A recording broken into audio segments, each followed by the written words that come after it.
రాష్ట్రంలో నైరుతి రుతుపవనాలు చురుగ్గా మారినట్టు వాతావరణ శాఖ తెలిపింది. జూలై 7-8 తేదీల్లో భారీ వర్షాలు కురిసే అవకాశాలున్నాయని ఐఎండీ అంచనా వేసింది. జూలై 7న ఆదివారం భద్రాద్రి కొత్తగూడెం, ఖమ్మం, నల్గొండ, సూర్యాపేట, నాగర్ కర్నూలు, వనపర్తి జిల్లాల్లోనూ, జూలై 8న సోమవారం మంచిర్యాల, కరీంనగర్, పెద్దపల్లి, జయశంకర్ భూపాలపల్లి, ములుగు, మహబూబాబాద్, వరంగల్, హన్మకొండ, జనగామ జిల్లాల్లో భారీ వర్షాలు కురుస్తాయని పేర్కొంది. వీటితో పాటు ఇతర జిల్లాల్లోనూ ఈదురుగాలులతో కూడిన ఓ మోస్తరు వర్షాలు పడే సూచనలున్నాయని చెప్పింది. అటు గురువారం ఉదయం నుంచి శుక్రవారం ఉదయం వరకు పలు ప్రాంతాల్లో తేలికపాటి వర్షాలు నమోదయ్యాయి. యాదాద్రి, సూర్యాపేట, ఖమ్మంతో పాటు పలు చోట్ల మోస్తరు వర్షాలు కురిశాయి.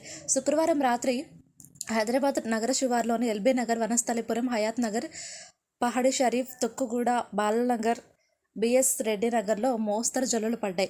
నైరుతి రుతుపవనాలు తోడు ఉపరితల ఆవర్తనాలు వీస్తున్నాయని గురువారం నుంచి 5 రోజుల పాటు తేలికపాటి నుంచి ఓ మోస్తరు వర్షాలు కురిసే అవకాశం ఉన్నట్టు ఇప్పటికే ఐఎండీ అంచనా వేసింది.